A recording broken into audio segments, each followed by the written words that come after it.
Je les ai peut-être feuilletés, je n'en ai pas le souvenir. De temps en temps, je les vois, je me dis qu'il faudrait quand même que je les lise. Et puis 25 ans ont passé et je n'ai toujours pas eu l'envie de les lire. Israël, les secrets du commando. Israël, le prix d'un exploit.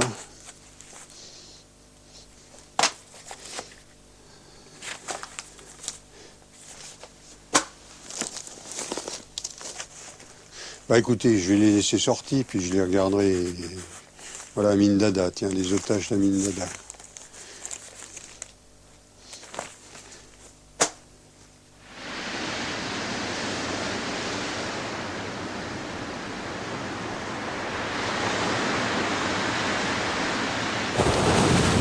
Ça, ce sont des photos que les services de renseignement ont sorties bien après. Ça, c'était Dan Shomron quand il était en 76, à la tête du commando. Le commandant Livni, capitaine, avec l'avion derrière, notre C-130. J'étais à Faune, c'est mon ami Jacques Lemoine qui fait le petit speech d'arrivée. Bam, bam, bam, bam, bam. Ça, c'est l'allemand. Je ne sais pas si j'ai encore... Non, c'était pas là-dedans. Là-dedans, il n'y aura plus rien. Would you accept some Palestinian hijackers with their hostages in Uganda? The Palestinians? Yes, I read in the papers they were asking to be sent to Uganda or to Libya. If they are sent here, I will welcome them.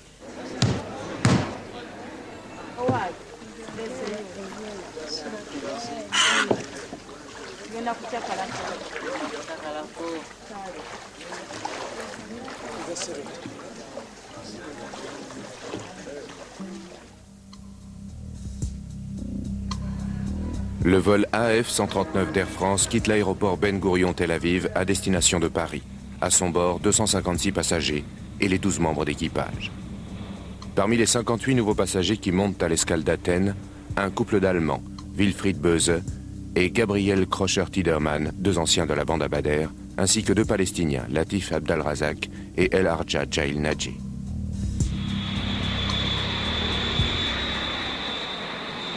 Juste après le décollage, ils détournent l'Airbus selon les consignes qui leur ont été données par Wadi Haddad en personne, au nom du Front populaire pour la libération de la Palestine, de Georges Habash. Les 4 terroristes viennent de réussir le premier détournement de l'histoire d'un appareil d'Air France. L'avion met immédiatement le cap sur Benghazi, en Libye. Les 4 preneurs d'otages sont tous armés de grenades et de pistolets. Les portes de l'appareil sont piégées. À l'escale de Benghazi, l'avion refait le plein de ses réservoirs, soit 6h30 d'autonomie, et redécolle immédiatement direction plein sud, sur l'Afrique de l'Est.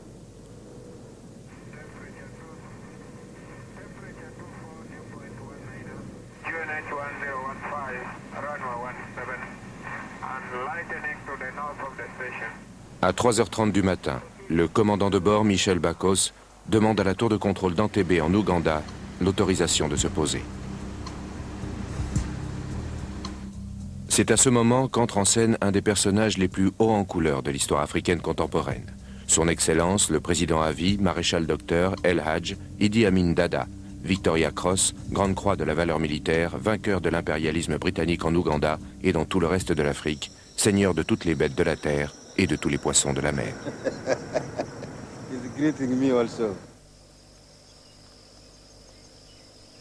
La journée du lundi est remplie de questions encore sans réponse. Qui sont les pirates? Quelles sont leurs revendications? Est-ce qu'Entebbe est leur destination finale? Et si c'est le cas, est-ce qu'Idi Amin Dada est partie prenante dans cette prise d'otage? Les 4 pirates de l'air sont accueillis chaleureusement par 5 autres Palestiniens armés qui vont et viennent librement sur l'ancien aérogare. Vers 13h, on donne l'ordre aux passagers de débarquer. On pensait, enfin je pensais qu'on nous amenait vers un autre avion à destination de Paris. Notre escale à Entebbe était préparée, sans aucun doute. Tout le monde est descendu et autour de nous, il y avait l'armée ougandaise qui gardait le passage. Leur baïonnette était plutôt menaçante. C'était pas un welcome home.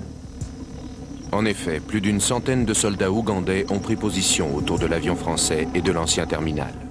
Et on nous a affectés dans l'ancien aérogare d'Entebbe, qu'ils ont ouvert exprès pour ça, et qui nous servait en bas de dortoir et tout. C'est là où on nous a parqués.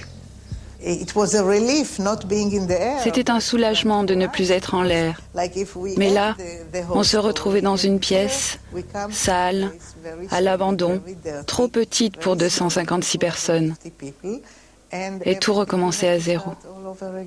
Nous étions dans notre enclos. Nous pouvions dire, faire ce que bon nous semblait à partir du moment où on n'essayait pas de passer les limites. Nous étions le lundi, vers 1h de l'après-midi, à commencer une semaine. Une semaine de vacances à Entebbe.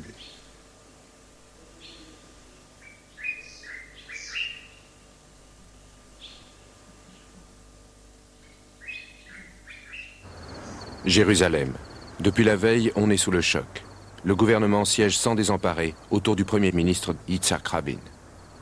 Les hommes qui dans l'ombre vont gérer cette crise sont les suivants. Shimon Peres, ministre de la Défense, Yigal Allon, ministre des Affaires étrangères, Mordechai Gur, chef d'état-major, Adam Kouti, chef du bureau des opérations, et Yitzhak Hoffi, chef des services de renseignement. Immédiatement, on contacte le gouvernement français pour que ce soit lui qui mène les négociations en vue de la libération des otages. D'autre part, on demande aux généraux de Tsahal, les forces armées israéliennes, d'adapter sans délai un de leurs plans de sauvetage type. La distance, plus de 4000 km, et le manque d'informations rendent pour l'instant tout projet insensé.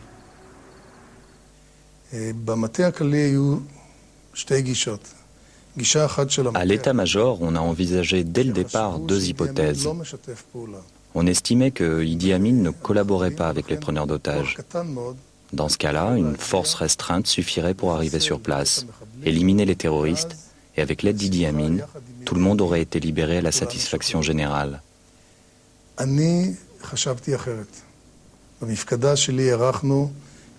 Moi, je pensais autrement. Avec mon commandement, on estimait qu'Idi Amin collaborait complètement avec les preneurs d'otages, et que si nous n'allions pas nettoyer le nouveau et l'ancien terminal, la centaine de soldats ougandais, et éliminer les terroristes, on n'arriverait jamais à sortir les otages. C'est dans ce but qu'on avait deux projets, avec une priorité pour une action limitée.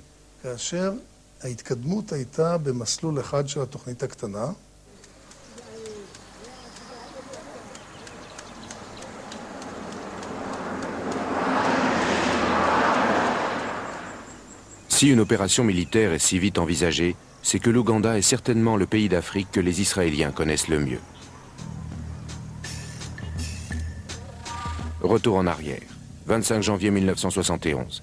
Le général Idi Amin Dada renverse le président Milton Obote et s'empare du pouvoir. La satisfaction de la presse internationale est considérable. Le gouvernement israélien triomphe. Ce sont ses conseillers militaires qui étaient en charge des télécommunications lors du coup.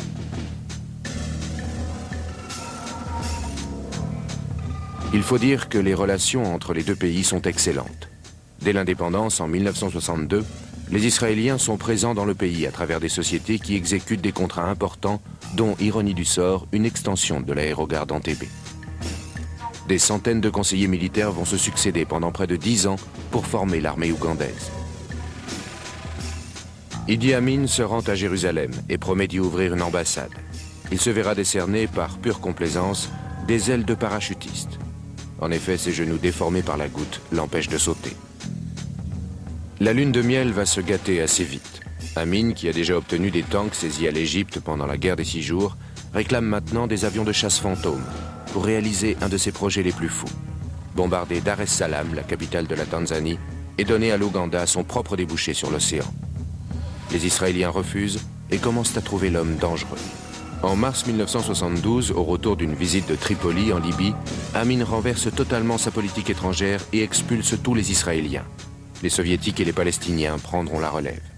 Amin devient violemment antisémite et multiplie les déclarations sulfureuses.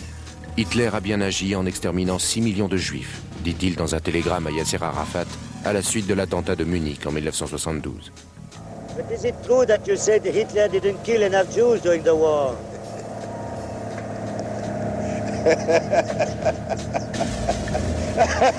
Aussi à Jérusalem a-t-on raison de douter de sa neutralité. Yitzhak Hoffi, chef du Mossad, rappelle tous les hommes qui ont servi en Ouganda à un moment donné. Nous savions que c'était tellement loin que l'idée d'aller sauver 250 personnes comme ça paraissait complètement invraisemblable. Quand je dis nous, je veux parler de l'état d'esprit du pays. Je m'exclus de ce nous, non pas par arrogance, mais parce que j'avais volé un nombre incalculable de fois sur Entebbe. À cette époque-là, nous avions une équipe là-bas, dont j'avais été le chef pendant 2 ans et demi. Je connaissais Entebbe, je connaissais le trajet, la route. Cette connaissance des lieux était partagée par peu, et le reste du pays était plongé dans l'anxiété.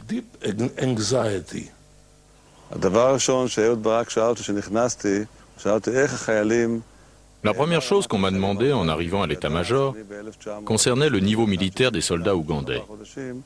Il savait que durant 4 mois, entre 1971 et 1972, j'avais entraîné les parachutistes ougandais jusqu'à ce qu'Amin Dada ne mette les conseillers israéliens dehors. J'ai répondu que je ne les avais entraînés que 4 mois, mais que si j'étais resté plus longtemps, ils auraient été meilleurs. Ce sont des soldats médiocres qui ne savent pas combattre de nuit. As a paratrooper, they know exactly to jump and be into sections.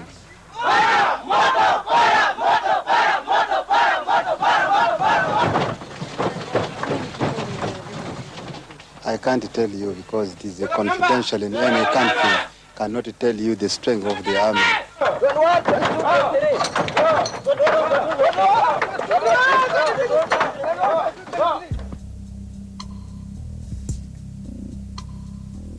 On apprend enfin les revendications des terroristes.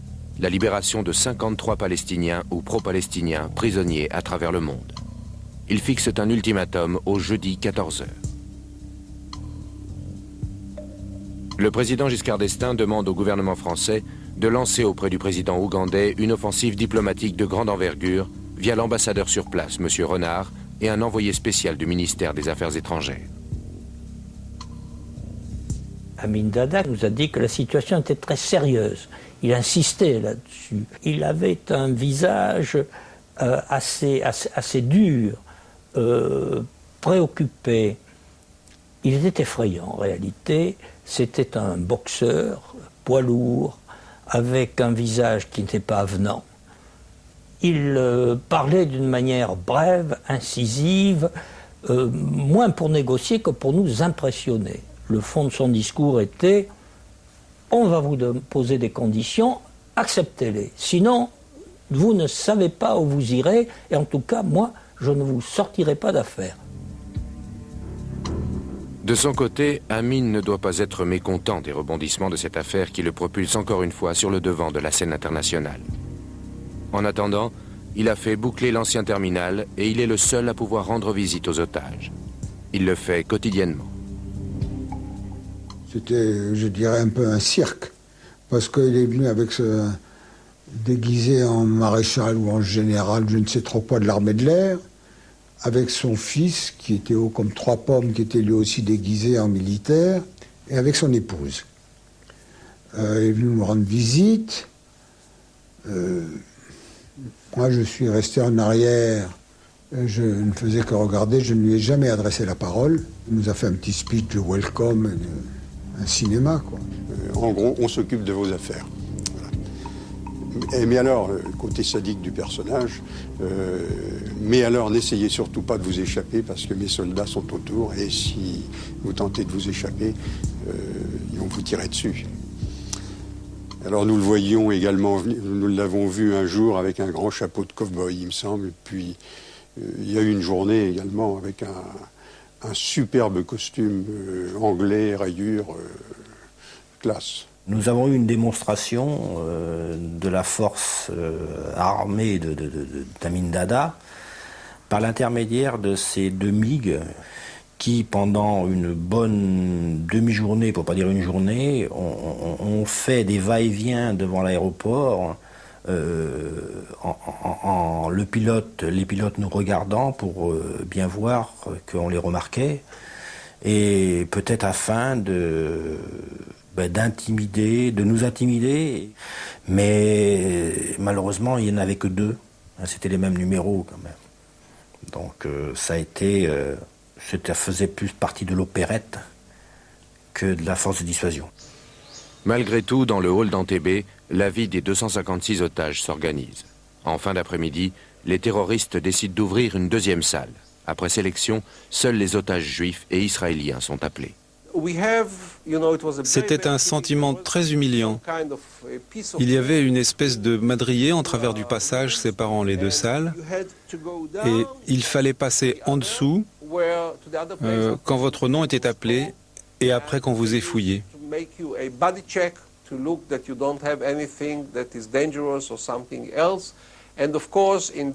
Et dans cette nouvelle pièce, il n'y avait absolument rien. On était assis par terre en se demandant ce qu'on allait devenir. On a vite compris qu'il y aurait un traitement différent entre les Juifs et les Israéliens d'un côté et le reste des passagers de l'autre. Cette séparation rappelait tellement l'Holocauste. Et la chose la plus dure, c'était qu'elle était effectuée par 2 Allemands, pas les Arabes.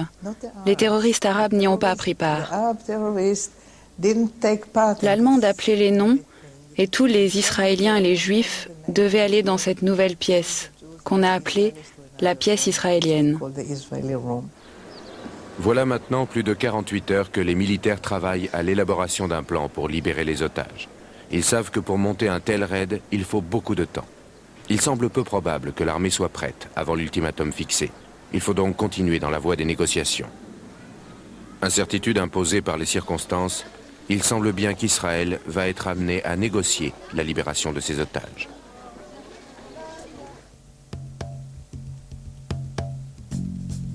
Les interventions auprès d'Idi Amin Dada commencent à porter leurs fruits. Les terroristes acceptent de relâcher un groupe de 48 personnes. Aucun des Israéliens et des otages juifs n'est libéré, et l'équipage d'Air France décide de rester avec ses passagers. Quand ce premier groupe libéré arrive à Orly, dans la foule qui les attend se trouvent plusieurs spécialistes israéliens du renseignement. Toute la nuit, les réponses obtenues sont analysées, recoupées, avant d'être transmises à l'état-major. Parmi ces renseignements, le nombre des terroristes et des soldats ougandais, les lieux où ils se tiennent, leur tenue, leur armement. Nous avons reçu des informations de première importance sur le nombre des terroristes et sur l'endroit où étaient détenus les otages, mais également sur ce qui se passait de jour comme de nuit dans le terminal. Selon ces informations, il y avait 10 terroristes. 4 à 6 montaient la garde jour et nuit, pendant que les 4 autres se reposaient dans une pièce à côté du salon des VIP. Ils étaient convaincus que l'État d'Israël céderait à leurs exigences, qu'on ne pouvait rien faire. On a alors compris qu'ils ne s'attendaient pas à une attaque de la part de Tsahal. On discutait pas mal dans notre groupe israélien, et autant que je me souvienne, la majorité des gens pensaient qu'Israël ne devait en aucun cas nous échanger contre des prisonniers comme le réclamaient les terroristes. Je pense que tout le monde allait de son scénario. Tout le monde imaginait que les négociations allaient aboutir. D'autres imaginaient qu'Israël ne pouvait pas laisser ça, je dirais, impunément, sans ne rien faire. Tant que la France, c'était pas dans ses habitudes d'intervenir comme ça, malgré que ce soit le premier détournement d'un vol Air France. La nouvelle fait l'effet d'une bombe. Pratiquement au moment où expire l'ultimatum, il s'avère que l'opération limitée envisagée au début n'est plus pertinente, car Amin collabore activement avec les preneurs d'otages. Le gouvernement est au pied du mur et Tsahal manque de temps. Pour la première fois de son histoire, Israël cède devant une menace terroriste. À cette annonce, les preneurs d'otages décident de relâcher 104 passagers de plus. Tout le monde qui partait nous a donné toutes leurs réserves. Les biscuits, l'eau, tout ce qu'ils avaient, leur dentifrice, leurs savonnettes, tout ce qu'ils pouvaient avoir. Prenez, gardez, vous aurez peut-être besoin. Alors, en les voyant partir, on savait qu'il n'y en aurait plus d'autres. Je me souviens d'une personne qui, avant de partir, m'a balancé une cartouche de cigarette. J'ai pris cette cartouche et je me suis retourné et effectivement là, j'ai craqué, oui, j'ai craqué.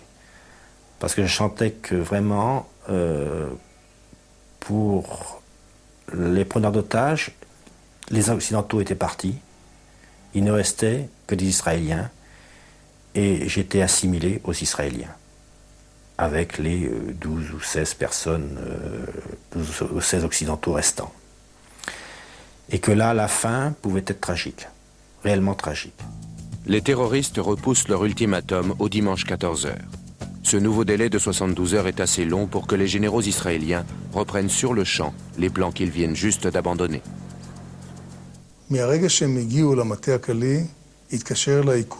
Kuti Adam m'a téléphoné et m'a demandé « Toi, tu es prêt avec ton projet de grande envergure ?» J'ai répondu que j'étais prêt à le présenter quand il voulait. Il m'a demandé si je pouvais le présenter sous 2 heures, c'est-à-dire à 18 heures. J'ai répondu OK. Et c'est comme ça que je l'ai présenté pour la première fois à Pérez, Mordechai Gur, Kuti Adam, Benny Peled et d'autres officiers supérieurs. Le plan de Dan Shomron est simple, trop simple peut-être. Tout repose sur l'effet de surprise. 4 avions transportant environ 200 hommes s'opposeront de nuit à la surprise générale sur la piste du nouveau terminal d'Entebbe. De là, un commando d'élite se rendra en voiture à l'ancien aérogare afin de libérer les otages. Au même moment, les autres unités s'occuperont de la nouvelle tour de contrôle et du nouveau terminal et des actions de sabotage nécessaires. L'opération devrait réussir si le premier avion parvient à se poser sans se faire remarquer au plus calme de l'activité de l'aéroport. Pérez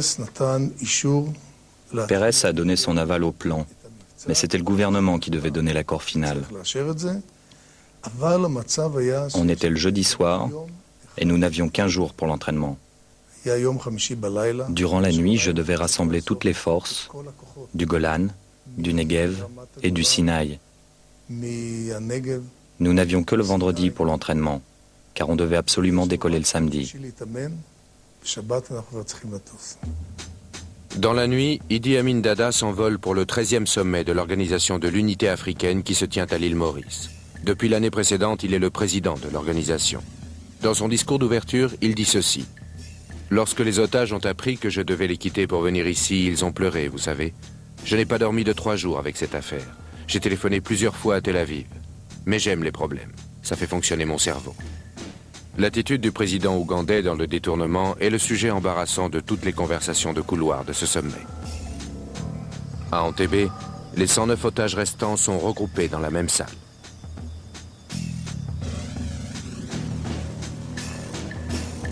Les 220 soldats choisis parmi les meilleures unités du pays vont s'entraîner sans interruption pendant plus de 24 heures. La réussite de l'opération reposant sur leur vitesse d'exécution. La base militaire est fermée. De vieux bâtiments à l'abandon sont transformés en aérogare d'Entebbe. Nous avons fait appel au cabinet d'architectes qui avait travaillé sur l'aérogare pour qu'ils nous fournissent tous les plans du bâtiment, ce qui nous a permis d'étudier en détail la forme de l'immeuble, la tour de contrôle et les différentes entrées. Mais ces plans étaient anciens, nous devions savoir ce qui se passait à l'intérieur. Il y avait plusieurs groupes. Nous, le groupe de l'armée de l'air et les troupes spéciales. Certains de ces commandos faisaient leur briefing dans la même pièce que nous. Et il fallait qu'on se coordonne. Par exemple, Yoni Netanyahou, qui commandait le groupe qui devait prendre d'assaut le vieux terminal, et moi-même, on s'est assis tous les deux à la même table. Il m'a posé énormément de questions concernant ce bâtiment. Je connaissais ce terminal, comme la paume de ma main. J'y étais resté 2 ans et demi. Je prenais presque tous mes repas au terminal. Au 2e étage, il y avait un restaurant. Je connaissais vraiment ce bâtiment. Les fenêtres, les portes, les escaliers et les douanes. Et il fallait que je passe ces informations à ces gars qui allaient le prendre d'assaut.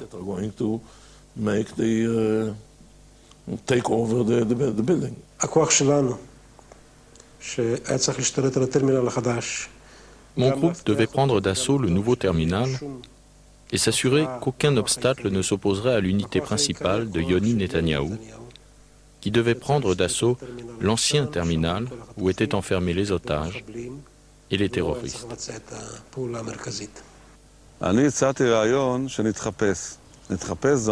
J'ai proposé qu'on se déguise en soldats ougandais et d'emprunter une Mercedes.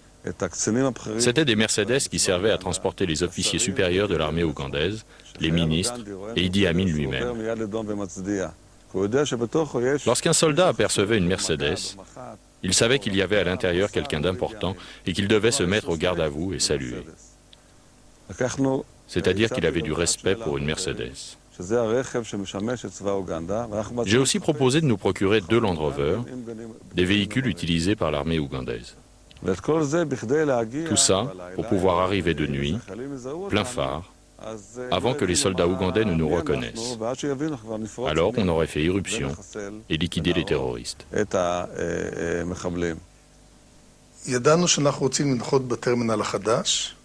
Nous savions que nous voulions atterrir au nouveau terminal et atteindre l'ancien où étaient détenus les otages.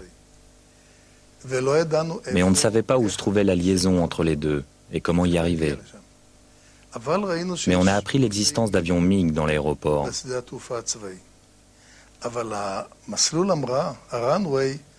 Comme la piste de l'ancien aéroport était trop courte, nous nous sommes dit que les MiG devaient forcément décoller du nouvel aéroport où la piste est plus longue. Nous avons donc extrapolé où se trouvait la liaison entre les deux afin de pouvoir arriver en véhicule à l'ancien terminal. Et notre hypothèse s'est révélée juste. Après chaque exercice, des changements étaient apportés et un nouveau projet était élaboré. On recommençait à s'entraîner, à faire des rectifications et ainsi de suite. Nous avons agi de même lorsque nous avons reçu l'information que le terminal était piégé et que les terroristes pouvaient le faire sauter à tout moment. Or, au 2e étage, au-dessus des otages, on savait qu'une trentaine de soldats ougandais dormaient. On en a déduit que des soldats ougandais ne dormiraient certainement pas dans un endroit piégé. La possibilité que l'endroit soit truffé d'explosifs ne tenait pas. Une grande partie des renseignements nous manquait et on a comblé nos lacunes par des hypothèses. À notre grande satisfaction, nous avons eu raison. Étape après étape, j'étais étonné qu'on continue l'entraînement car j'étais certain qu'à la dernière minute, même en vol, on allait recevoir l'ordre de faire demi-tour. Car le gouvernement ne pourrait prendre le risque d'autoriser une opération aussi périlleuse.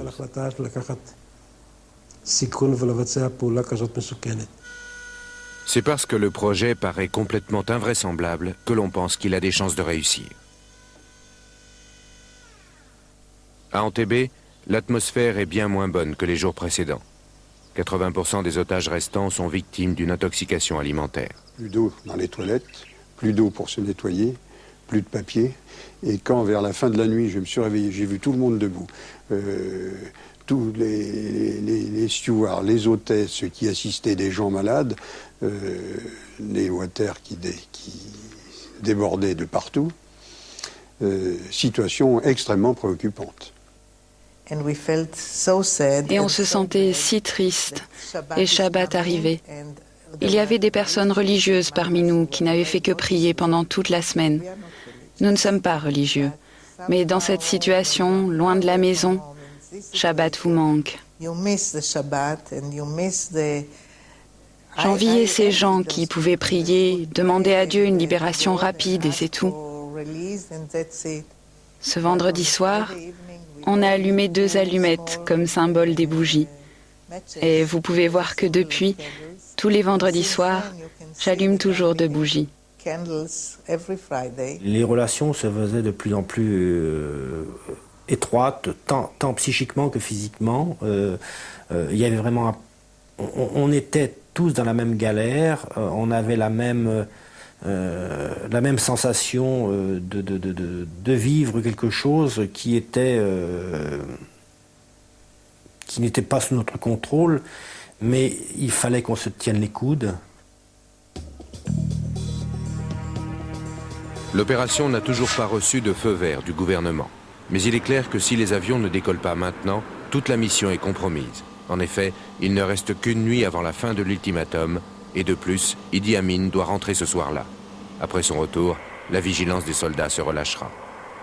En fin de matinée, les 4 Hercules s'envolent à une demi-heure d'intervalle pour ne pas éveiller les soupçons. 2 Boeing 707 les accompagnent. L'un est un hôpital volant qui ira se poser directement à Nairobi, l'autre servira de centre de liaison au-dessus d'Entebbe. Les avions volent à basse altitude jusqu'à Asmara pour que les radars égyptiens et saoudiens ne puissent les détecter. Le moment où l'on commençait à reprendre de l'altitude correspondait à notre point de non-retour. À partir de ce point-là, il fallait que l'on obtienne l'aval du gouvernement. Si on ne l'obtenait pas, il nous suffisait de faire demi-tour et de rentrer à la maison. À un moment, l'officier radio nous appelle et nous dit « Feu vert ». Je peux dire qu'à l'arrière, on était tous très exaltés. Le nom de code pour continuer venait de tomber. Comme je vous l'ai dit, moi j'étais plus que sceptique. Non pas concernant mon rôle, mais plutôt de savoir si les politiques auraient le courage d'autoriser cette mission. J'ai appris plus tard que l'accord a été obtenu à l'unanimité des votes des membres du gouvernement.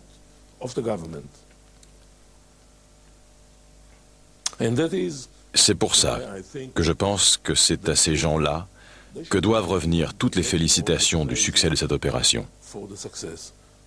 Parce que ce sont eux qui ont pris tous les risques. Moi, j'ai fait que mon boulot de soldat. Ils ont pris tous les risques. Si Dieu avait voulu que cette opération soit un fiasco, ce gouvernement aurait volé en éclats.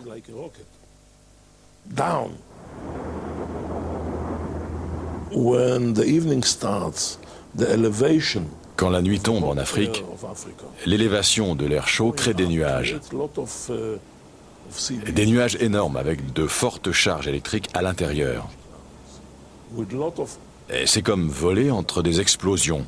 Je peux dire que ça secouait dur. Et j'ai pensé, tous ces soldats et parachutistes à l'arrière, avec les docteurs, ils ne doivent pas être en forme. Imaginez, pour eux, il ne s'était encore rien passé. Dans quelques heures, ça allait être leur tour. Ça allait être à eux de jouer. Il allait falloir qu'ils soient excellents. Mais en attendant, je les secouais comme un milkshake.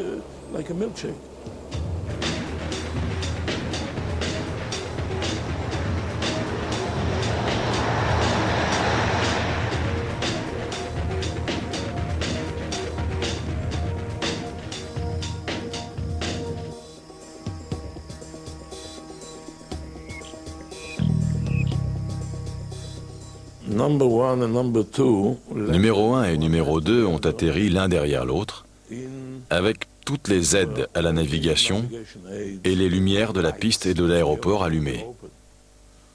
Comme pour un atterrissage normal, quoi. Quelqu'un à la tour de contrôle s'est rendu compte que quelque chose n'allait pas. Il a dû entendre des bruits d'avions suspects. Quelqu'un qui n'était pas invité. Et ce type-là a pris la bonne décision. Il a éteint toutes les lumières de l'aéroport. L'avion numéro 1 avait embarqué des torches électriques. L'avion a ralenti et nos types ont placé nos lampes électriques des deux côtés de la piste, tous les 50 mètres, pour nous la signaler. À nous, numéro 3 et 4, et c'est comme ça qu'on a atterri.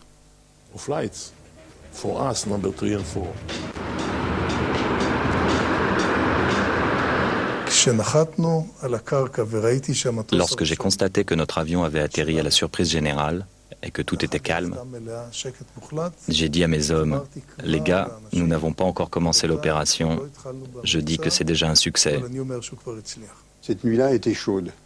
Moi, personnellement, c'est la première nuit où j'avais enlevé mon pantalon d'uniforme et mes chaussures pour dormir. J'avais juste une robe de chambre légère. On n'arrivait pas à dormir. Il était minuit et on jouait au bridge en essayant de faire abstraction de ce qui se passait autour.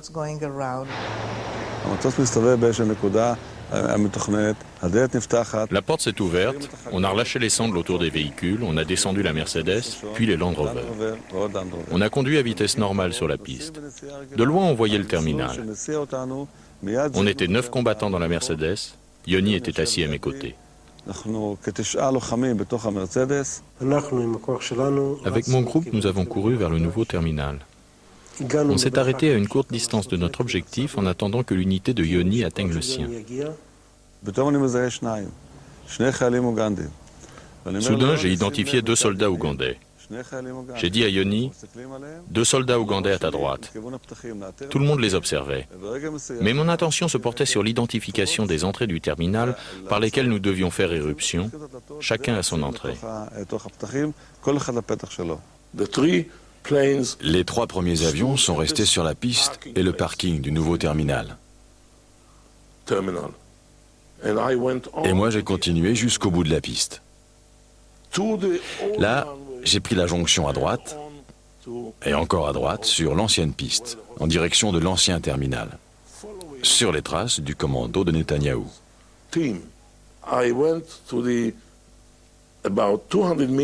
Je me suis rapproché, j'ai effectué un virage à 180 degrés, et j'ai ouvert la rampe arrière de l'avion pour que les otages puissent monter.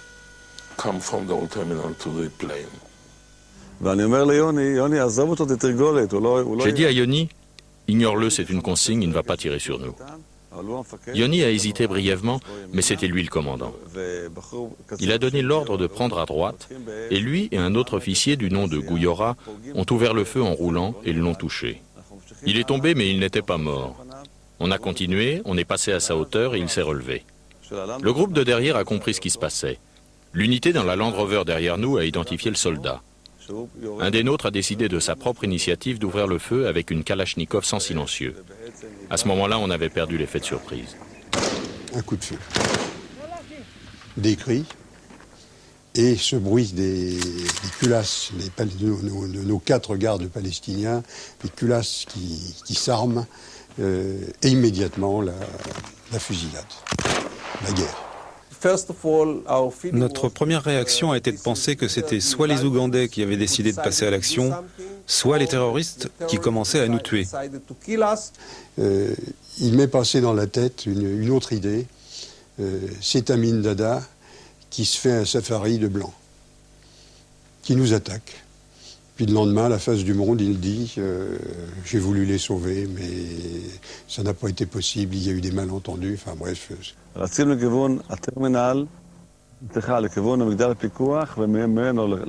J'ai couru vers le terminal. Les Ougandais ont ouvert le feu. Les nôtres ont riposté, ça tirait de partout. À partir d'une fenêtre de la tour, un soldat ougandais nous tirait dessus. J'ai passé le cran de sûreté en position automatique. J'ai tiré une rafale, je l'ai touché à la poitrine, et il s'est effondré.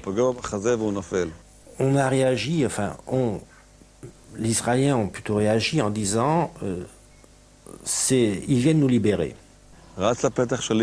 J'ai continué à courir vers mon entrée que je n'ai pas trouvée. En fait, cette entrée n'existait plus. Sur le plan de l'architecte, il était prévu une ouverture, mais elle était obstruée. Ce renseignement ne m'était pas parvenu. Tout le monde était terrorisé. J'ai attrapé mon plus jeune fils, Benny, et je me suis couchée sur lui.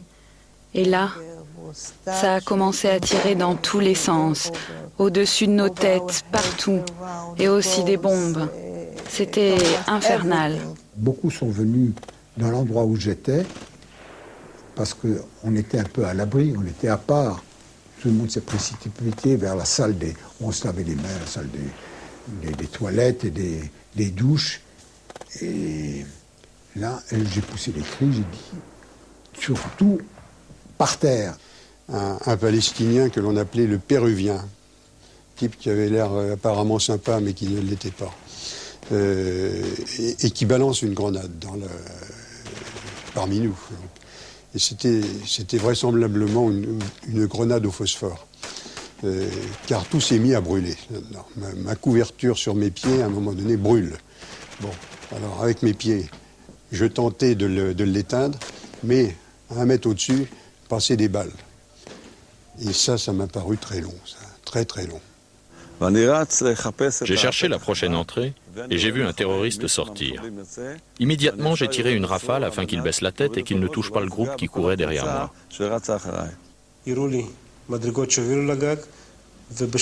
Moi, je devais monter sur le toit du bâtiment. Je suis sorti et quelqu'un m'a montré les escaliers. Et là, en montant, un soldat ou un gardien qui cherchait à s'évader m'a entendu arriver. Il m'attendait sans doute dans un coin obscur et en arrivant à sa hauteur, il m'a tiré dans le dos. Je me souviens d'avoir regardé dans la direction du vieil aéroport. Il faisait nuit noire, pas une lumière, juste les traînées des balles au phosphore. Je me suis effondré sur place, mais sans perdre connaissance. J'ai compris que quelque chose de grave m'était arrivé. Je ne pouvais ni bouger ni parler, et il y avait beaucoup de sang autour de moi. C'était comme dans les histoires de Saint-Exupéry, comme des lucioles volant de nuit.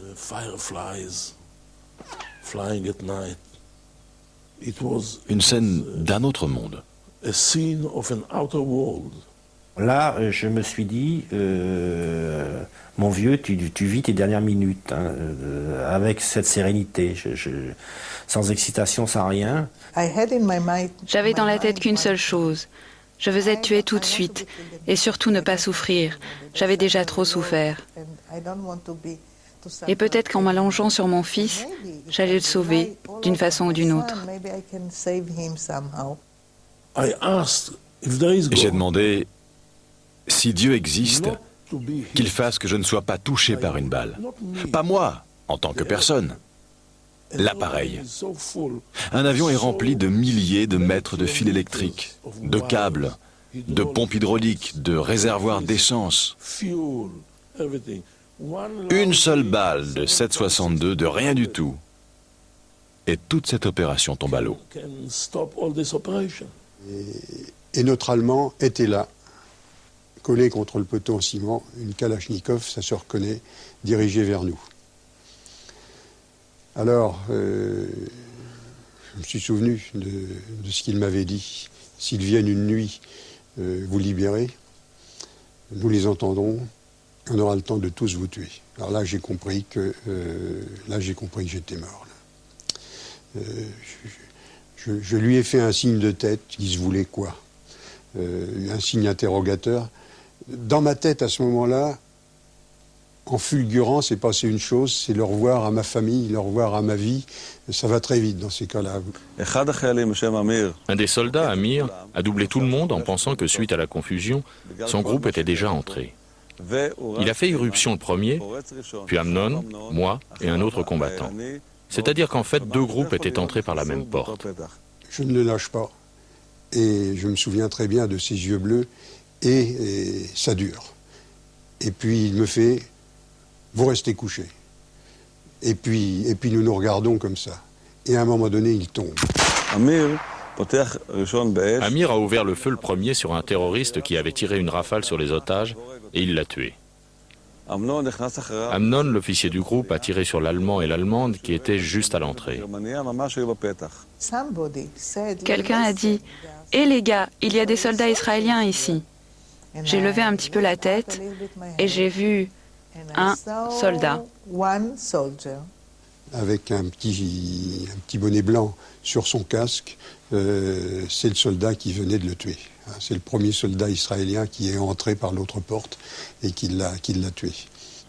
Nous étions tous les 4 à l'entrée, tandis qu'un autre soldat criait dans un mégaphone. « Tzahal est arrivé, couchez-vous !» Et tout le monde a dit « Ne bougez pas, c'est Israël, les soldats israéliens ne bougez pas, c'est Tzahal, tout ça ».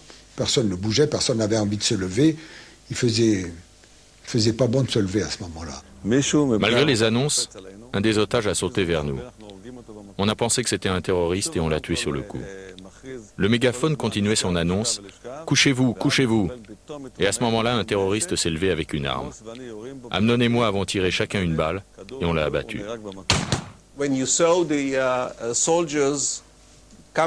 En voyant les soldats entrer à travers les grandes fenêtres, comme ça, pour moi c'était vraiment comme des anges venus d'en haut, pour nous sauver, comme ça. Il m'a paru tout petit. Je le connais maintenant, je sais qu'il ne l'est pas. Il nous parlait en hébreu. Rendez-vous compte, après une semaine sans avoir entendu d'hébreu en dehors de notre salle, nous disant très calmement, « Les gars, on vient vous chercher pour vous ramener à la maison. » Je lui ai dit, « À la maison? Mais vous savez où nous sommes ?» Et il a dit, « Oui, ne vous inquiétez pas. Venez avec moi et on va vous ramener à la maison. » C'était encore un choc. Ils nous ont parlé et évidemment ça a été la plus grosse surprise de ma vie.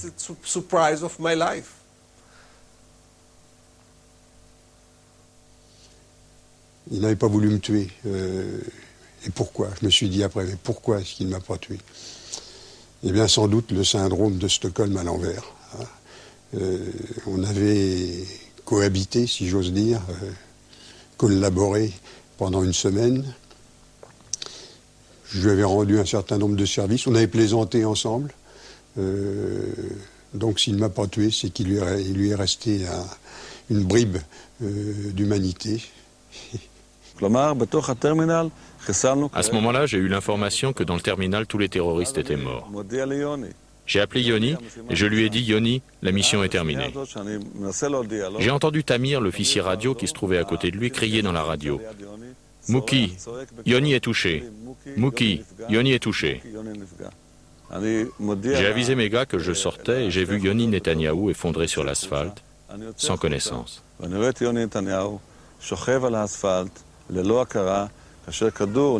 Une balle lui était rentrée dans l'épaule, avait traversé l'abdomen et était ressortie par la taille. Le médecin, David Assid, accompagné d'un infirmier, lui portait secours et son état lui paraissait grave. Il y a eu des moments pénibles et il y a eu des moments de joie.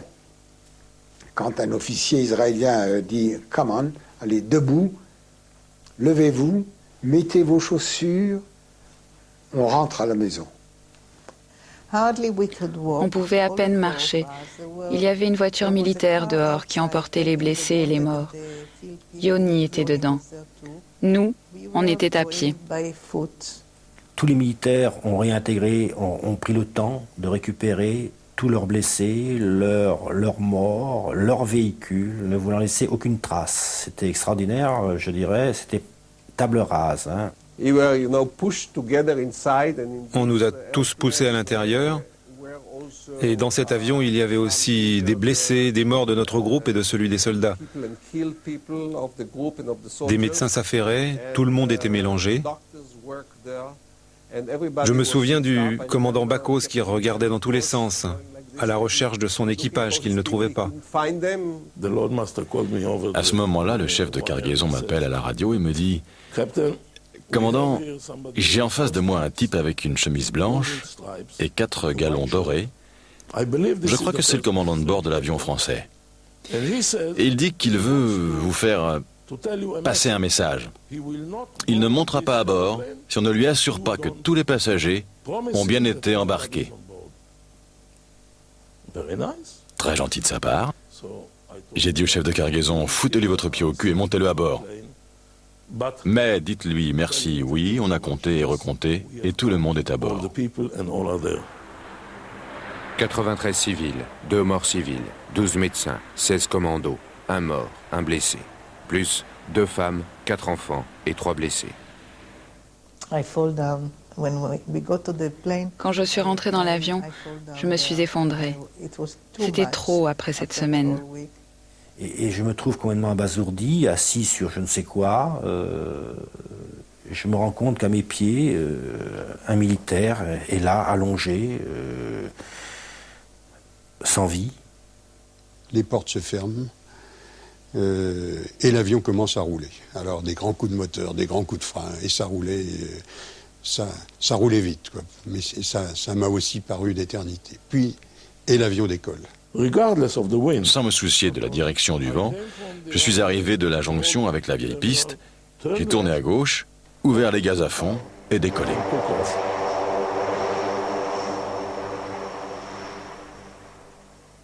Prévue en 1 heure, l'opération s'est déroulée en 59 minutes. 106 passagers ont été libérés, 3 ont trouvé la mort pendant les échanges de tirs.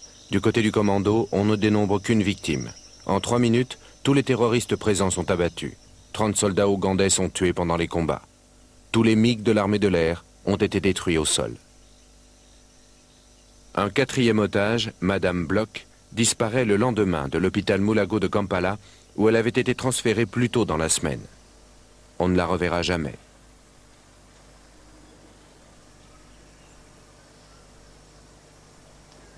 Nairobi. Les blessés sont transférés vers le Boeing 707 et les Hercules font le plein en vue du trajet retour. En autorisant cette escale indispensable aux commandos israéliens, le gouvernement kényan s'assure la protection des États-Unis face à ses 2 voisins pro-soviétiques, l'Ouganda et la Tanzanie. Comme à l'aller, on vole à basse altitude pour éviter les radars. J'ai vu, loin devant moi, 4 traînées noires. Et tout de suite j'ai su, parce que seuls des avions de fabrication américaine laissent derrière eux des traînées noires de leurs tuyères.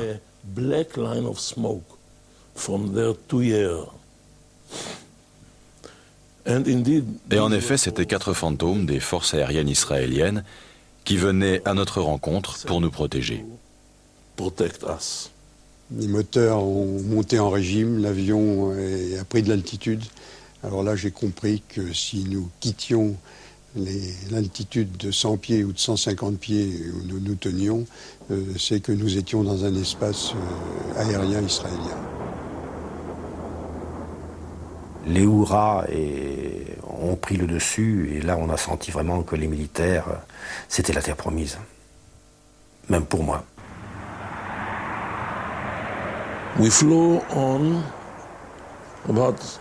On a volé encore environ 45 minutes avant d'atterrir sur une base militaire au milieu d'Israël. Et c'est là qu'on s'est posé la première fois.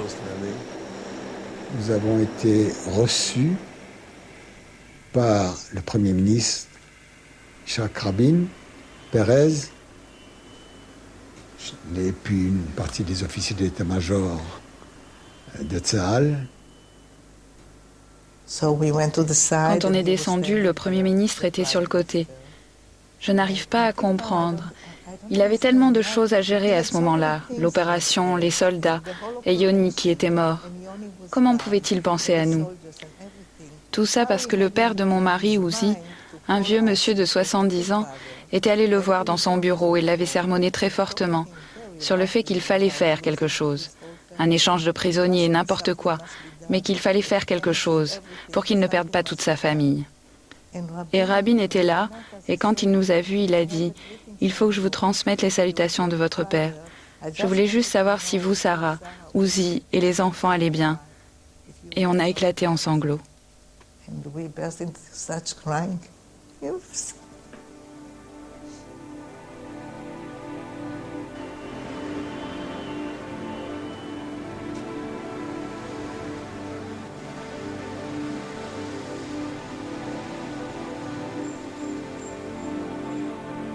L'opération Tonnerre fait la une de tous les médias occidentaux. À l'ouest, on applaudit l'audace. À l'est, on condamne avec virulence l'ingérence israélienne et la gifle donnée au tiers-monde. Aujourd'hui, il reste difficile de dire s'il y a eu un moment pendant cette crise où Israël a été en passe de négocier avec les terroristes, ou si tout n'a été que ruse et calcul pour gagner du temps. L'affaire de l'Airbus d'Air France marque la fin des détournements d'avions à grande échelle.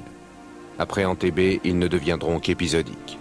Quoi qu'il en soit, l'opération de sauvetage des otages va redorer pour quelques années le blason de Tsahal, qui avait été quelque peu terni pendant la guerre du Kippour en 1973. Le message est clair et coupant. Il résonne encore aujourd'hui.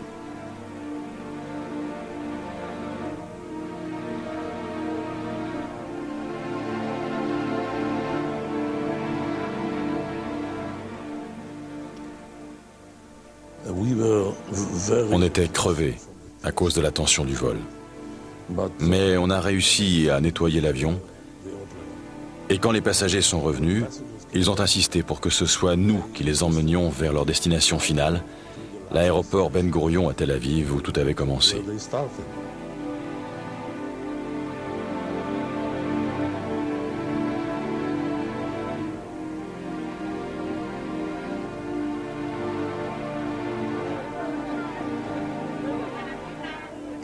À l'aéroport, tout Israël était là, tout Israël. Il y a combien? Je sais pas, il y a 50 000 personnes. C'était une fête nationale pour eux, c'était extraordinaire. Dans l'eau chaude, dès que j'ai été dans l'eau chaude, dans la chambre, là,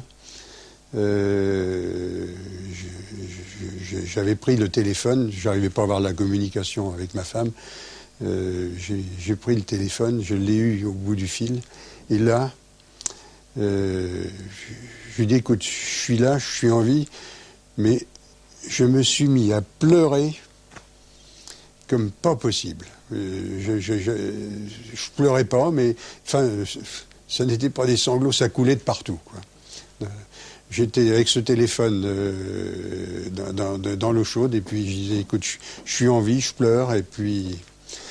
Et c'est curieux, parce que dans le 707 du retour, j'étais à côté de Michel Bacos, qui me dit, tu sais, je vais te faire une confidence. Quand j'ai été dans la baignoire, j'ai eu une envie de chialer, pas possible. Ben, je dis, écoute, moi c'est pareil. Bah, on a peut-être une dimension de moins, parce que les vrais durs n'auraient peut-être pas fondu dans l'eau chaude. Mais c'était peut-être l'eau chaude aussi, vous voyez. Bon. Voilà.